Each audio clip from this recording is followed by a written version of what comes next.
আশা করি ভালো আছো, সবসময় ভালো থাকো এই প্রার্থনাই করি। গত ক্লাসে আমরা 4.2 এর সূচক এবং ভিত্তি নিয়ে আলোচনা করেছিলাম। সূত্রের সাহায্যে কিভাবে ওইগুলো সমাধান করা যায় ওই বিষয় নিয়ে আলোচনা করেছিলাম। তোমরা আমাদের স্কুলের ওয়েবসাইটে গিয়ে স্কুল বিটা ডাউনলোড করে ওখান থেকে সব ক্লাস পেতে পারো। ওখানে সব ক্লাস দেওয়া হচ্ছে, ওই ক্লাসগুলো ভালো করে ফলো করবে,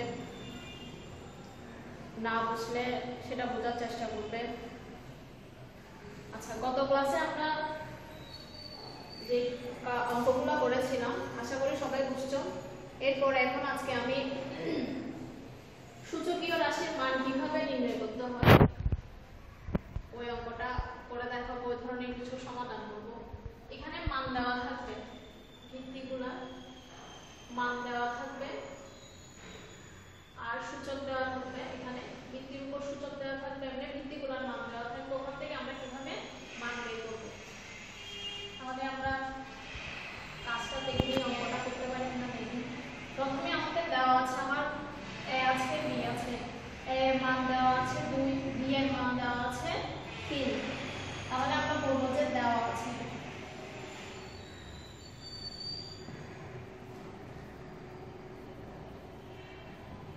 আছে এ এর মান 2, অর্থাৎ এ যেখানে আছে সেখানে আমরা 2 কে বসাতে পারবো। আবার বি এর মান 3, যেখানে বি আছে সেখানে আমরা 3 কে বসাতে পারবো। এখন যে সূচকীয় রাশিটা দেওয়া আছে সেটা লিখব। প্রদত্ত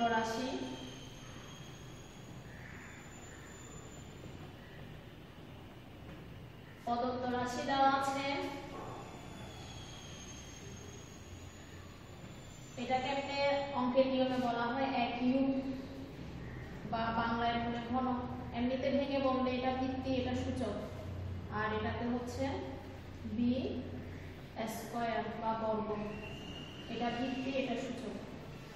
এখন এ যেখানে আছে, এ সমান আমরা বলেছিলাম 2 বা 2, তাহলে একে যেখানে বসাইছি সেখানে এ এর পরিবর্তে এখন 2 কে বসাবো।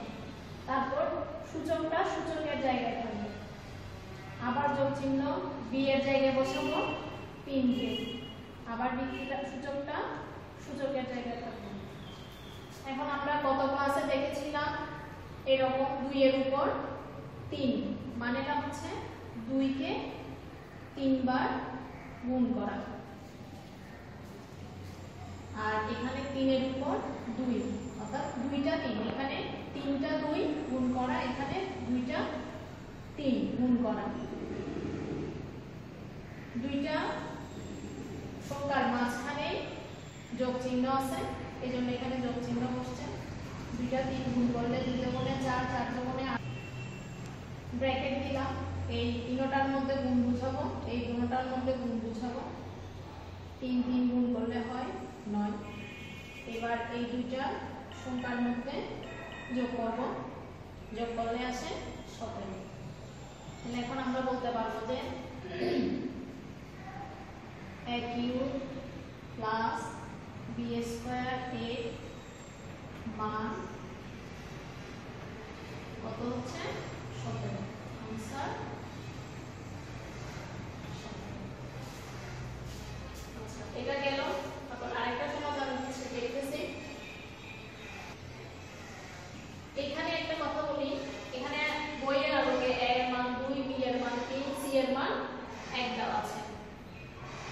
অনেক সময় এখানে মান যে কোনো কিছু দিক না কেন নিয়ম সবসময় একই রকম থাকবে, শুধু 2 এর জায়গায় অন্য কিছু দিলে a এর মান যদি এখানে 5 হতো তাহলে আমরা a এর জায়গায় এখানে 5 বসাতাম, b এর মান যদি 2 হতো তাহলে আমরা b এর জায়গায় 3 বসাতাম, c এর মান যদি আবার 2 হতো আবার আমরা c এর জায়গায় 2 বসাতাম। মান যে কোনো কিছু দিতে পারে, এটা কোনো সমস্যা না, মান পরিবর্তন হবে। আর এখানে যাদের মান যে রাশিগুলোর মান দেওয়া থাকবে ওই জায়গায় মানগুলো বসবে। এটা এখন আরেকটা আমরা সমাধান করি। x square minus b square plus c square. তাহলে এখন তো করেছি যোগ চিহ্ন আছে, শুধু 2টা রাশির মধ্যে করেছি। এখন আমরা 3টা রাশির মধ্যে করব এবং যোগ বিয়োগ 2টাই থাকবে। তাহলে আবার বলবো দেওয়া আছে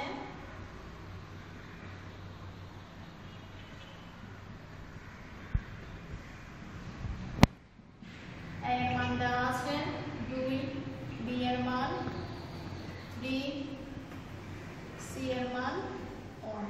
এবার আমরা রাশি যেটা আছে ওটা লিখব প্রদত্ত রাশি।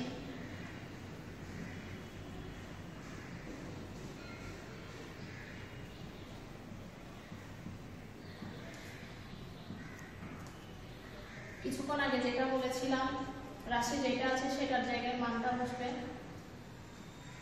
a এর মান 2 সেজন্য 2 লিখেছি ভিত্তি, তারপরে সূচক হচ্ছে 2 বা 2 লিখলাম। আবার b এর জায়গায় মাইনাসের জায়গায় মাইনাস বসে গেল, b এর জায়গায় b এর মানটা বসবে 3 সূচক 2।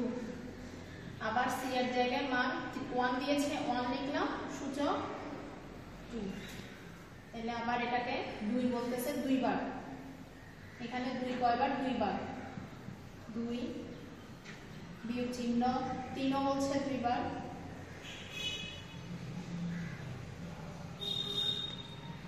1 বা 1। তাহলে এই দুইটা মিলে সূচক হচ্ছে 2, এই দুইটা মিলে সূচক হচ্ছে 2, এই দুইটা মিলে 2 ভিত্তি 2, এখানেও 3 এখানে 1। তাহলে এই দুটো গুণ করলে আসবে 4, এই দুটো গুণ করলে আসবে 9, এই দুটো একে একে গুণ করলে সব সময় একে আসবে। এখন 4 থেকে 9 বিয়োগ করা, এখন যেহেতু এ বড় এ ছোট তাহলে আমরা 9 থেকে 4 বিয়োগ করতেছি। 9 থেকে 4 এখানে দেখতেছি 4 এর আগে এখানে কোনো চিহ্ন নেই, কিন্তু এখানে একটা চিহ্ন আছে। যদি কোনো চিহ্ন না থাকে কোনো সংখ্যার আগে সেখানে আমরা মনে মনে প্লাস ধরে নিব। এটা সব ক্ষেত্রে কোনো চিহ্ন এর আগে চিহ্ন দেওয়া আছে, এর আগেও দেওয়া আছে, এর আগে কোনো চিহ্ন নেই, তাহলে না থাকলে সেখানে আমরা প্লাস ধরে নিব। তাহলে এই 4 কে লিখলাম, এখানেও প্লাস আছে, তাহলে 4 আর 1 এটাকে একসাথে যোগ করি। দুজনের আগে যেহেতু যোগ চিহ্ন আছে সেজন্য দুজনকে একসাথে আনলাম, তারপর -9 দিব। সবসময় এ আগের চিহ্ন নিয়ে আসবে, এ এর আগের চিহ্ন নিয়ে আসবে। তাহলে এটাকে যোগ করলে আসতে 5, তারপরে 9। এখন আমি এ বড় হয়ে যাচ্ছে, এ ছোট হয়ে যাচ্ছে, তাহলে এখান থেকে এখানে বিয়োগ করি। 9 থেকে 5 গেলে 4, যেহেতু 9টা পরে আছে তার আগে যে চিহ্নটা আছে সেই চিহ্নটা এখানে বসে যাবে। তাহলে এই ক্ষেত্রে 9টা হচ্ছে বড় সংখ্যা, 5টা ছোট। আমরা যোগ এরকম যোগ অথবা বিয়োগ যেখানেই করি না কেন বড় যে সংখ্যাটা থাকবে সেই সংখ্যার আগে যে চিহ্নটা থাকবে মান যেটা বের হবে সেটার আগে ওই চিহ্নটা চলে যাবে। যেমন এখানে আমি 9 থেকে 5 বিয়োগ করেছি, 4 হয়েছে। 9 যেহেতু বড়, 9 এর আগে বিয়োগ চিহ্ন আছে সেজন্য এখানে বিয়োগ চিহ্নটা বসছে। তাহলে এখন আমরা বলতে পারতেছি সুতরাং a square minus b square plus c square এর মান